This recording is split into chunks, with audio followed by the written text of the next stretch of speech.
I want to take a quick minute to show you how to use the website remove.bg. Okay, so you're first going to find your image. So I found a picture of a turtle I want to use. I'm going to pick this guy right here because he has a sharp point. So I'm going to right click on it. Actually, I'm going to make him bigger first. I'm going to right click on him once he loads. There he goes. And I want to say save image as. Save image as. And I'm just going to save it. You'll save it to your Google Drive. I'm going to save it to my desktop. All right, so I'll just name him Turtle. And I'll hit save. Okay, now in remove.bg, you're going to upload an image. Okay, so it's going to ask you then to figure out where your image is. So I'm going to find my turtle. I say open.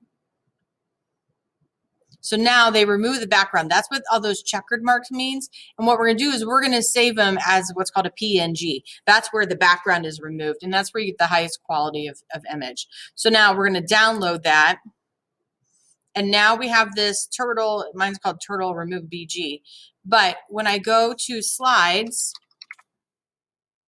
I'll just dump them in a new slide here.